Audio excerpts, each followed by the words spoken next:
Hey, everybody. Welcome to Profiling Evil Live by Mike King. You know, I'm going to give everyone a few seconds to jump in here. You probably watched earlier today my miserable attempt at trying to do a live with my iPhone. And you were very kind. That's the nicest thing I can say. Sherry Fulgham, thank you so much for jumping on. And folks, thanks for jumping on with just such short notice. These lives again are kind of a new experience to me. I wanted to take a little time and talk about my feelings about the interview that Chief John Walker in California City did a week ago.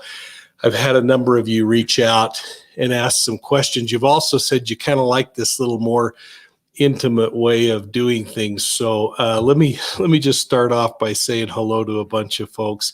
Alicia R., thank you for joining. Melody McAtee, maybe. I'm sorry. Hello to the Profiling Evil family. Mountain Mama Nirvana, Dawn Marie, thank you so much for jumping on. Yellow Submarine Girl, Amy, hello everybody. It's really nice to be with you. It's snowing here in Utah.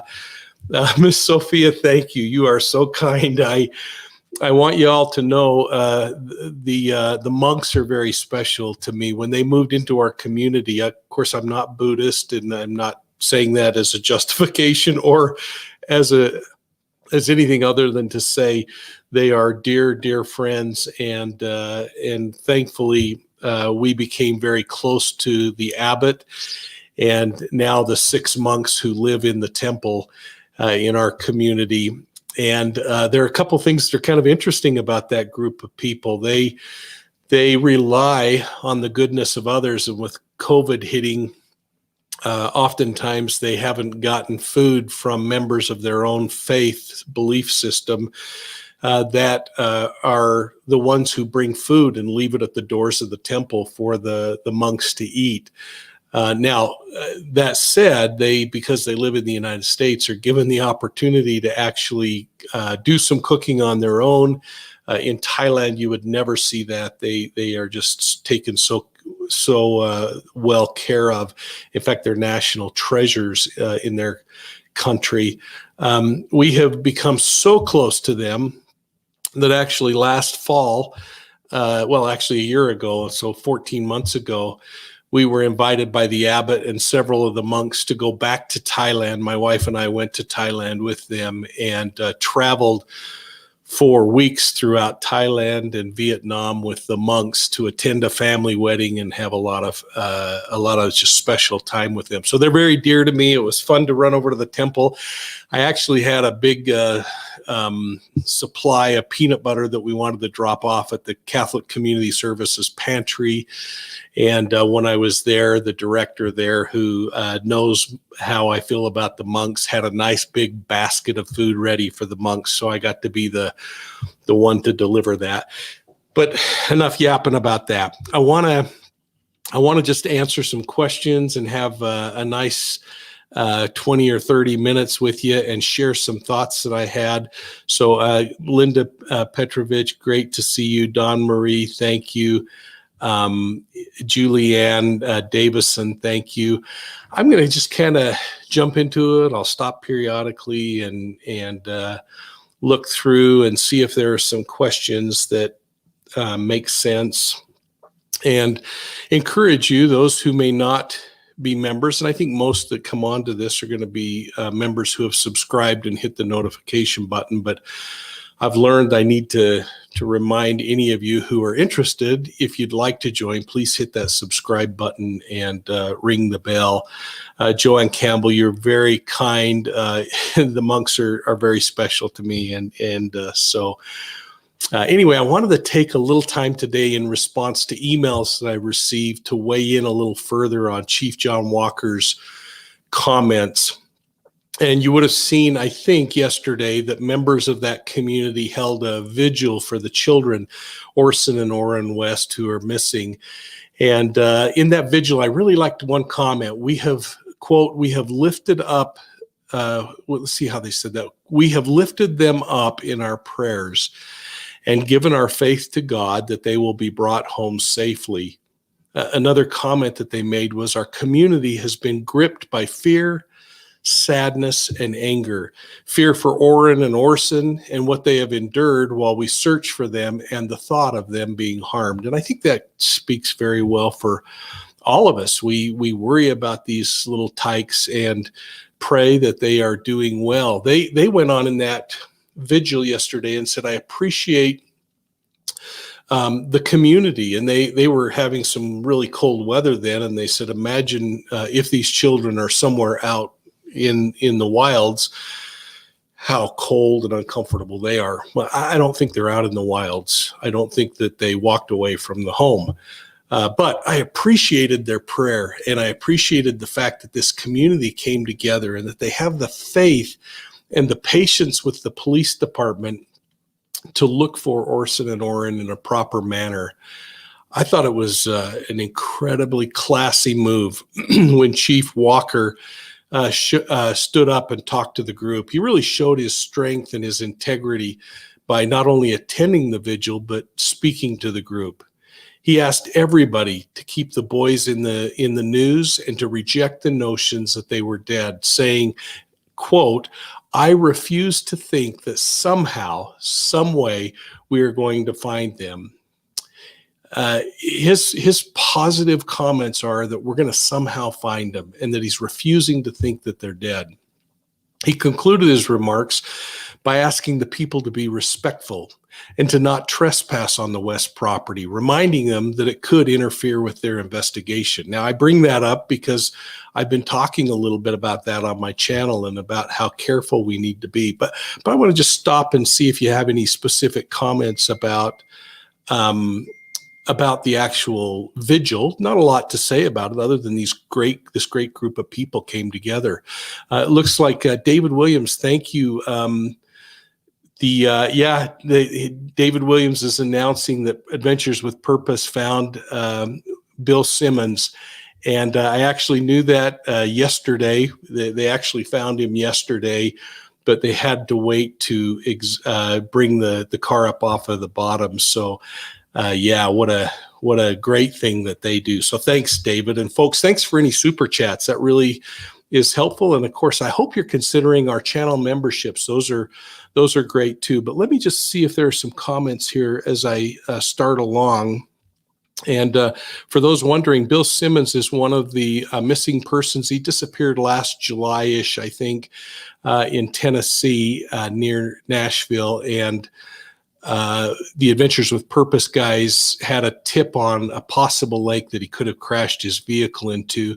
And so they went and were able to raise that vehicle. And for those of you who were on choir practice last night, we were really vacillating whether we tell that or not. We had mapped out all those locations, and I'm just so proud of those guys. They're just doing such a great thing. So that's the answer to that. Let's see.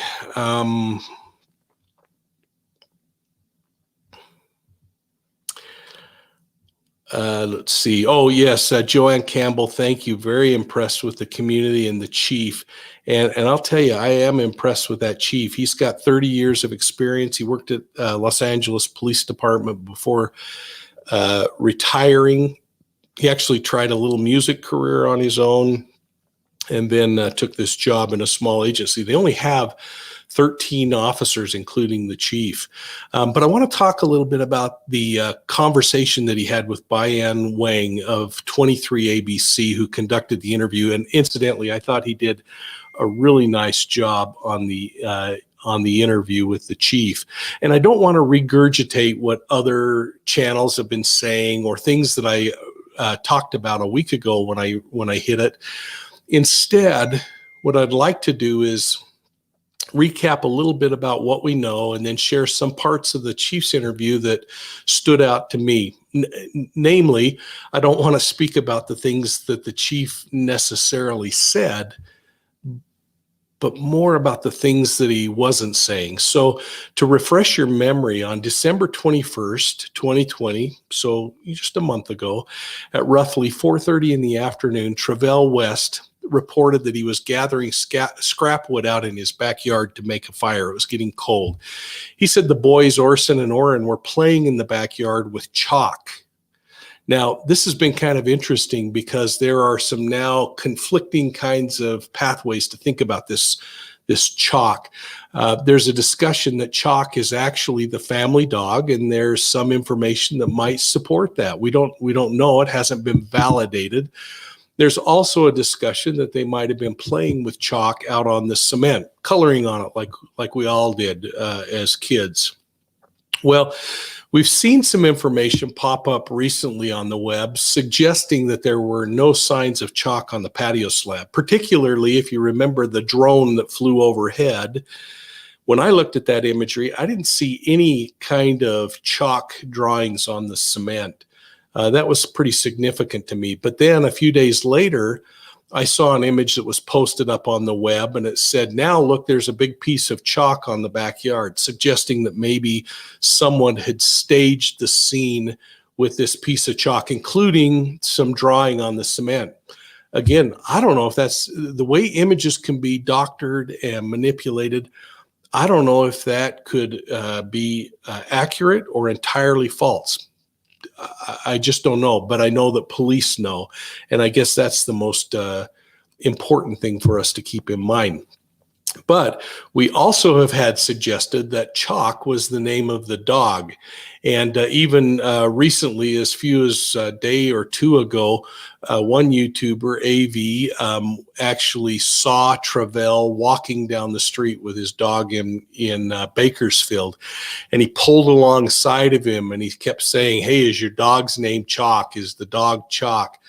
At one point, he believes that the dog actually looked at him at the critical moment when he said Chalk, and is sure that that validates that the dog's name is Chalk. Again, I don't know if that's accurate, but it certainly is interesting. But this is what's really intriguing to me, and that is Trezell says that he then went back into the house after he was out in the backyard gathering some wood for the fire, and the boys are playing in the back, and that he ran into the house for just a moment, and when he returned, the boys were missing.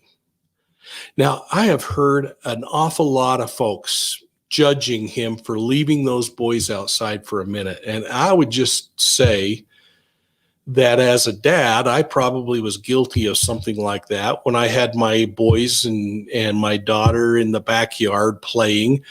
If the phone rang, I may run inside. I might run to answer the door and leave them alone outside for a minute.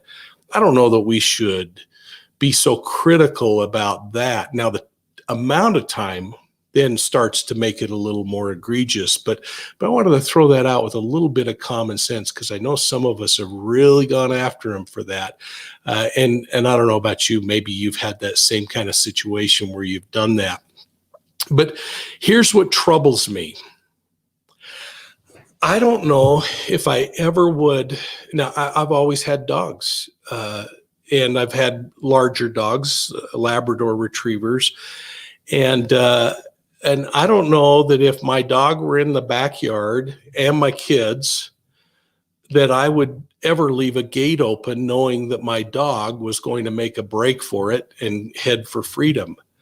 I really find it less likely that the dog was in the backyard just because of that. I don't think that gate would have been left open. And if the boys walked out on their own, I think the dog would have walked out with the boys.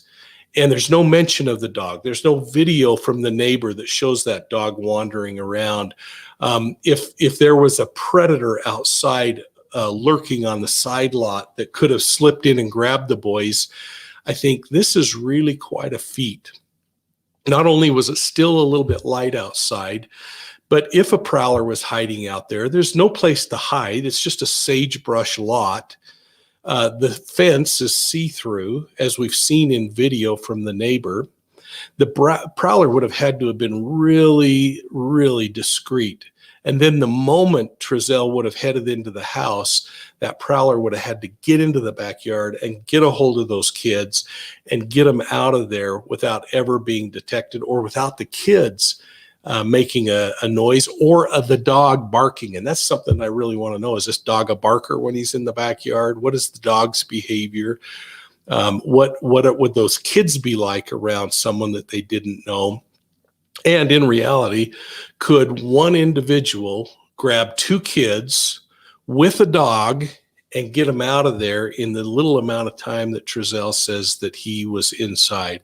That's the part of this thing that I'm having trouble with, and I don't know that I've heard anybody talk to. But I'm going to pause for a second, just look at some comments and see what you're thinking about that. So let me just...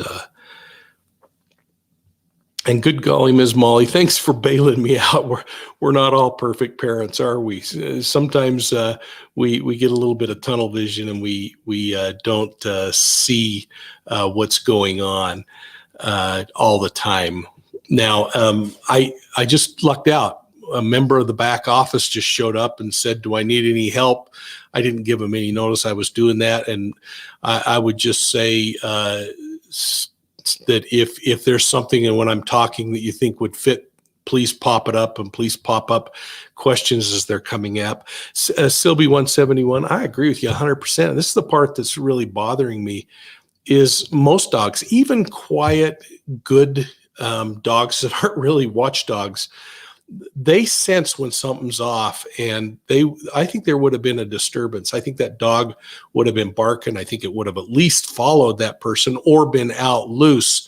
The fact that that dog hasn't been talked about really bothers me. We're so hung up on whether his name's Chalk. I could care less what his name is, other than that connection to where he's out there playing with Chalk. To me, it's the behavior of what's that animal like when people come around, and is it even probable? And I'm starting to really question that. Cherie Gothier, were the parents able to give a clothing description of the boy? You know, I don't know about that. What I do know is that many of the things that have been brought up just seem a little short of what we would normally think about. And folks, please ask some questions, get them in there, and if you feel so inclined to super chat, that's great. But let's just go on a little further. Let me see if there's anything else going on here. Mountain Mama Nirvana, I think you speak for all of us. I'm judging him for his actions since his television interview. He's lacking human quality. And I would just say, again, that's a challenge that I always faced as an investigator, was that I have this part of me that says, well, I wouldn't act that way. I wouldn't do it that way, so they shouldn't. And that's something that you really work hard in investigations to get past, is not allowing your own personal perceptions and your own belief system and your own value system to get in the way, because these people might have something completely different in their background and the way that they've looked at things as they've grown up. Cherry Long, thank you so much for that kind donation. Were there ever pictures captured of dog food bowls, water bowls, or anything else like that? You know, I'm glad you bring that up, because that's exactly what I was looking for when I looked at the aerial imagery and stuff. And I'm not seeing anything. Now, that doesn't mean that there wasn't something, but I'm not seeing it. I even tried looking into that dirt backyard for piles of dog mess or other things to indicate that that dog was always there. Those to me are the things that really paint a picture and tell us what's going on. And frankly, I didn't see it. So when you're filling out the comments below, weigh in about whether you think there's a dog named Chalk, or if Bingo is his name, or whatever. But really, why would that be important? And there are reasons it would be important. But as we think about the dog, what's more important? What is the more important question? Heather in Oz, hope that means you're from Australia. Has anyone checked with the neighbors regarding the time on his camera? I am absolutely sure, because the police chief actually talks about that a little later in the interview, that they are continuing to look closely at the video that they brought in from neighbors and others, and that they're using all of that as part of their decision. You know, back to Chief Walker, I was impressed too about the fact that he spoke about the amount of effort that his officers were putting into this case, and that they, the police, are remaining optimistic that they're going to find the boys. What a great attitude. This is truly a leader, folks. He acknowledged that he's getting a lot of help from the Bakersfield Police Department, from the Kern County District Attorney's Office, and from the FBI. Now, the chief is incredibly busy, but you know what? He's taking the time that's necessary. He took the time to be at the vigil. He also clarified the reporting timeline when he talked with the reporter, stating that the initial call for service came into the dispatch center at 5:43 p.m. and that it was immediately dispatched. Now, when a call for service comes to the dispatch center, depending on the size of the dispatch center, it could be the exact same dispatcher who takes the call. And by the way, they call them telecommunicators, not dispatchers anymore. But you'll hear us older guys still saying dispatcher, and it's of no disrespect to them because they perform an amazing role and function. But they quickly turned the call around and got officers dispatched. The police officers arrived in 6 minutes within that home, which means at 5:49 p.m., they were there. Now, during that time, Trezell had been in the house, outside, looking around, went for his 6.5-ish minute drive, and had returned home in time to meet the police. How thorough of a search you could do in 6 minutes is really a question. And if you go back to my video last week, you'll see my map where I talk about the most probable route that he would have taken in order to go around and get back to the house in that amount of time. You can only go so far. You can only cover so much ground in that amount of time. But police, upon arrival, immediately begin searching inside the residence. And as the chief said, we searched inside, outward. Not finding the children, they continued to search further and further. And then they didn't return to the house for a full-blown search warrant until the following day. And they leaned upon a principle that we call exigent circumstance.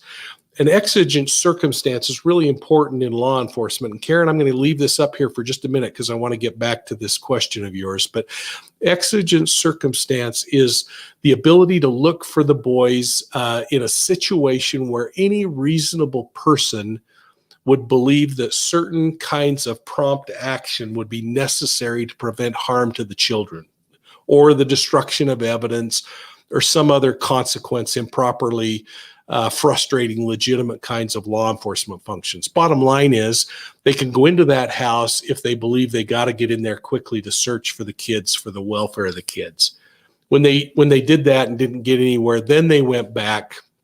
They requested the full-blown search warrant, which gave them the authority to collect evidence, to maintain control of the home, and those things. Now, we know that at least 3 additional searches have occurred since that time in the home. That first search occurred the following day on the 22nd, and police recovered a number of items of evidence, several bags of evidence, a duffel bag, electronic devices. Specifically, the chief talked about phones and iPads. And he responded to the reporter's questions about those items by simply saying those items have been returned. I'm kind of assuming that he means the iPhones, but the rest of the stuff is still in police custody. I want to pause there for a moment. Karen Newsom asks, they were not allowed in the dirt. Parents' way of saying that's why there is no footprints.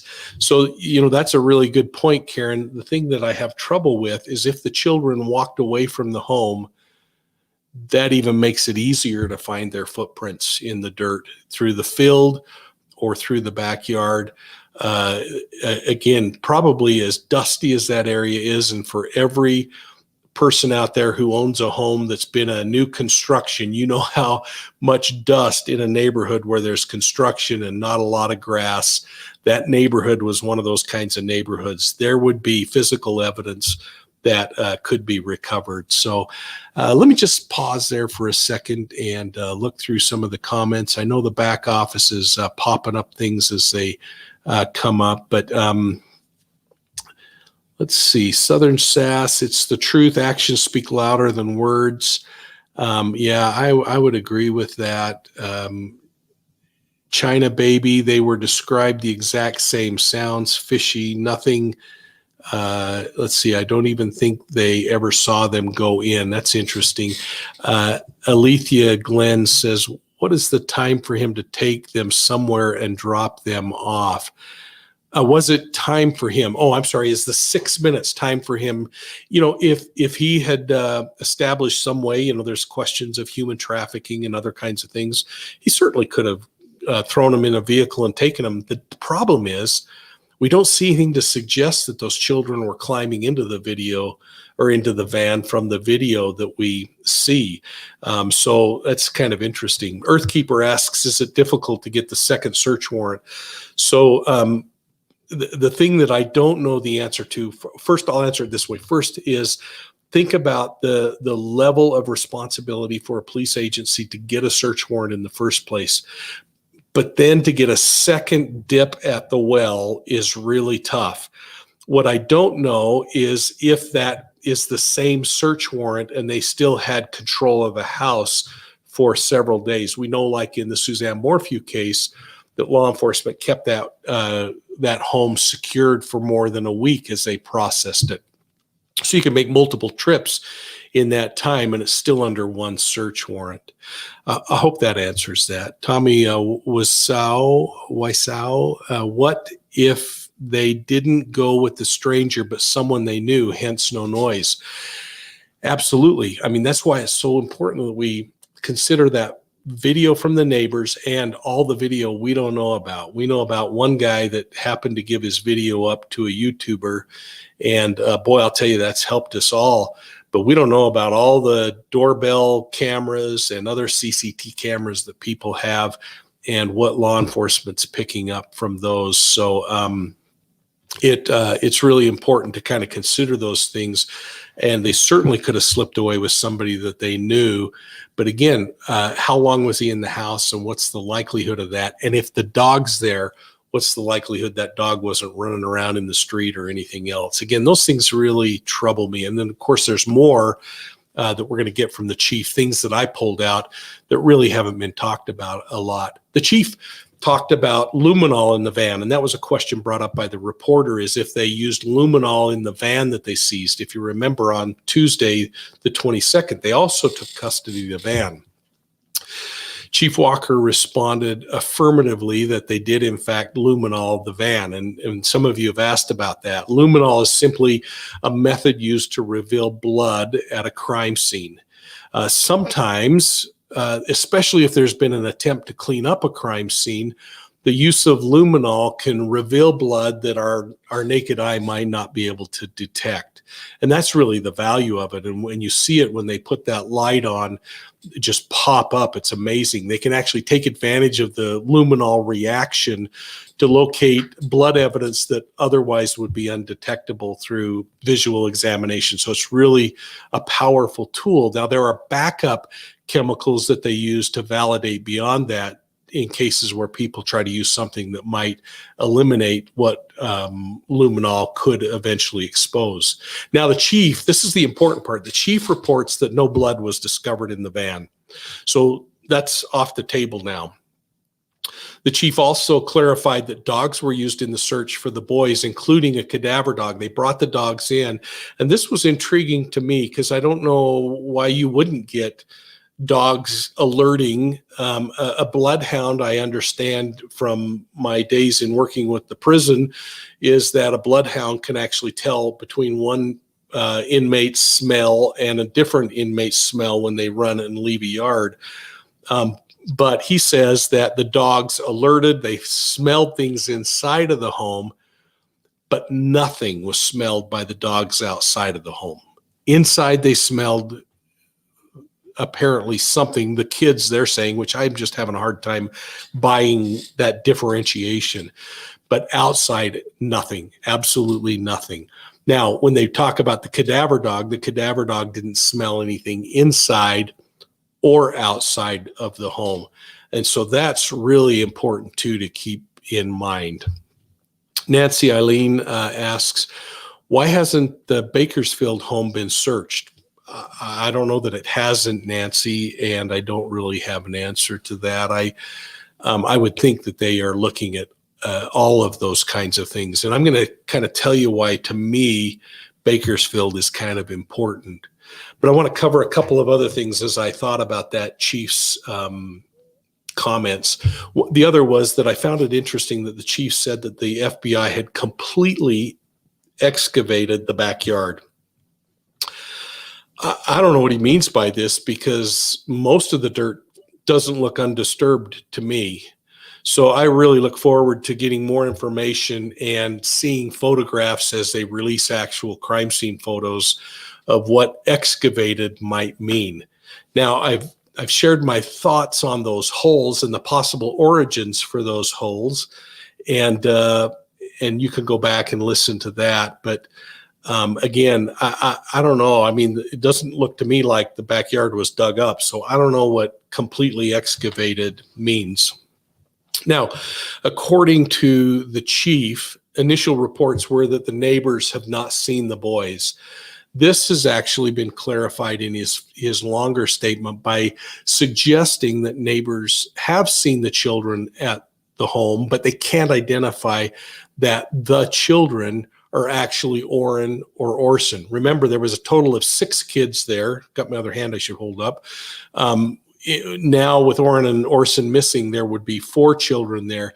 But this is what else I find really interesting from a behavioral perspective, and that was that the other 4 children were with grandmother, I'm assuming in Bakersfield, not Orson and Orrin at the home, or not with grandma. They were away visiting and staying overnight with grandma. And I'm thinking, why in the heck weren't the Orson and Orrin invited to stay overnight? Is this normal for that family to include boys in the to not include these boys in the overnighters? I just don't know the answer. Maybe it's just that there were too many kids if they did all 6 of them for the grandparents to handle. But for heaven's sakes, that's a question that's got to be answered to me. It really poses some interesting questions, and I wonder what information the grandparents have shared with police already. I also thought it was interesting when the chief said there are no named suspects in the case.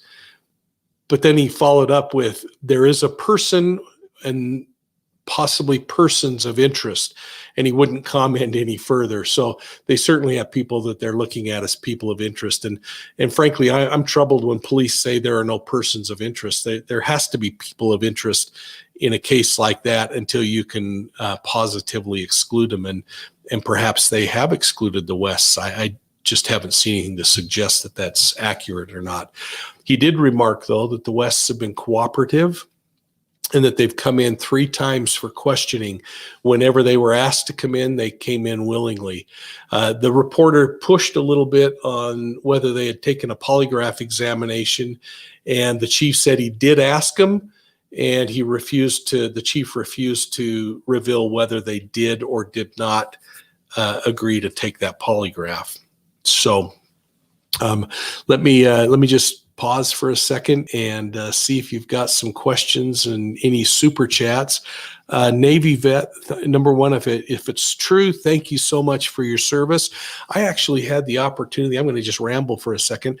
I actually had the opportunity to be on the Kitty Hawk CV-63 at sea under command of Captain Pickavance, and had the experience of going out and meeting with law enforcement on the ship and talking through case strategies, doing a tailhook landing and a catapult launch, and so thank you. It was so wonderful to be there, and thank you for your service. Now, the neighbors in Bakersfield say they sent 2 children back to CPS because they couldn't handle them, while they only had 4 children. I don't know the answer to that, other than the chief responded that there were 4 children taken into protective custody, 6 total, 2 that were biological, 2 that were foster, and 2 Orrin and Orson that were adopted. Now, again, those we could lose track of those pretty quickly and miss some things along the way. There's been so much information bouncing around. I think that was a new member that popped up just now. So thank you for joining. If I remember right, it was Barbara Kelly maybe, but Louise P., if they were never at the house, they would not be able to find any evidence. Boy, you're right on. I mean, again, I'm wondering what in the house with that many boys wouldn't have also been clothing that was shared, probably sleeping doubled up in some of the beds and things like that. So DNA is going to be rampant between them, even if they were. This is really a challenge from a forensic standpoint to just say, no, they can't because this wasn't there or that wasn't there. I would suspect that their DNA, if they've ever been connected to those kids, if they've ever been in the van, if they've ever used the same hairbrush, all of those things are going to provide some cross-contamination where things could be skewed. This is why it's so important to remind you that it is absolutely crazy talk for anyone to make a decision based on only one form of evidence. Eyewitness account or circumstantial or forensic. Whenever we do that, we really risk making some poor decisions. And so it's really important that we have multiple forms of evidence when we make a decision and start saying, I believe that's probable because there was a fingerprint and someone said they saw someone that looked like him in the house, and we collected their DNA in the home, or a video camera collected them. We got to have multiple forms of evidence. Louise P., if they were never at the house, they would not be able. Oh, thanks. Yeah, we just answered that one. That's awesome. And to Charles C. Norton, thank you for that wonderful super chat. Police and the feds need to search previous home and van, especially since the old van seat is in the grandparents' backyard burned. That's really interesting, wasn't it? Cal City PD, they clarified he meant on the sidewalk chalk, not the dog name chalk. Would you please send me that and back that up with whatever that quote is and who made it and when? Because that is really important, because again, you folks have come to know that I don't just jump to these things and say, yeah, that's got to be true. I really like to validate and back things up. And Charles C., that is really important. If you saw that and that they said it was absolutely sidewalk chalk, which then makes you want to go back and say, but why wasn't there chalk on the cement when the drone flew over, but chalk later when that picture popped up? That really is interesting. I don't know, folks, if you remember, but in my previous video, I spoke about those 4 children. Again, I think that's where the rubber is going to meet the road in this case, that as police talk to those children who are in protective custody, they're going to find out if Orson and Orrin were around. Those kids are going to know if in the days leading up to Christmas that those kids were in the home, because they're all going to be talking about it. I really think that's where the rubber will meet the road. Now, the chief spoke to the fact that they continue to investigate the case. They're looking at hours and hours of camera video. They're looking at the camera video from the body cameras that the police officers have on, and they have just so much evidence to go through. We need to be patient, and it's kind of hard because we kind of see how quick things get solved on CSI on Thursday nights or whenever it plays, and we want it to happen that quickly, and gosh, it just doesn't. The chief said they're still getting 20 to 30 tips a day. And he reminded us and pled with us that if you are submitting tips, please provide as much competent information to support the tip as you can, so that they're not chasing just some of the ghost stories that are out there. I really appreciate how you folks have been weighing in. Gosh, we have 1,300 people listening in today. That's just proof that this is really important to people. For those of you who aren't subscribed to Profiling Evil, would you please consider it? Just go do it now and it's like a tearing a Band-Aid off, get it over with. Hit the subscribe button, hit the notification bell so you get notified. And please, I hope you're giving me a thumbs up, because all of that stuff is really important in knowing that we're on target. And to our mods today that jumped in and just agreed to just help out, thank you so much. And thanks for always keeping the chat in the right place. I mean, you just all have a level of dignity that sometimes I don't see when I visit other, not necessarily in the true crime community, but other YouTube channels. And I really appreciate how you all jump in and do things. Let's see if there's something popping in here that would be interesting to chat about, and then maybe I can answer some of your questions.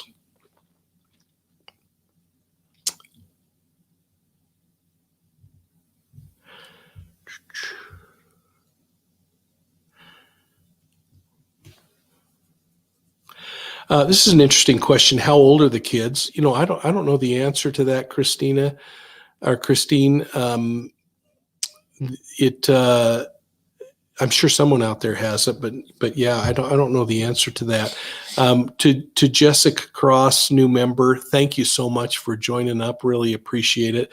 And for all of you that have supported me as we've gone through the last 7 months, holy cow, I really appreciate it. This has been a real learning curve for me. And for those of you who put up with my monk video today, thanks. I'm going to get pretty good to where I actually have the confidence to do a live with my iPhone from the field.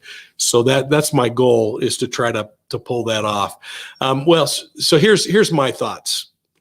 I really feel like Chief Walker is a professional leader who's smart enough to take advantage of all these people around him. He's expanding his tool belt daily by leaning on other police departments, on the prosecutor's office, the resources that come from the FBI and federal government.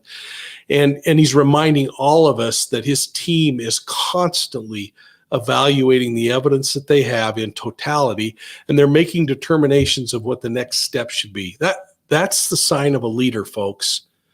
His quote brought me great hope in this case when he said, and he said it multiple times, he said, "I have to remain optimistic."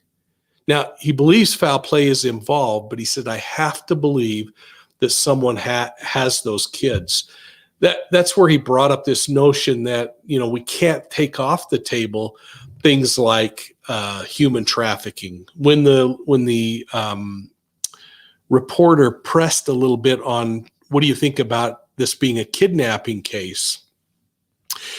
He wouldn't comment on that. He said, okay, it's a possibility, but what he then said to me was much more telling. So he said, yeah, okay, kidnapping is a possibility, but this is what was really the unwritten thing that became so important. He said, no ransom request has come in.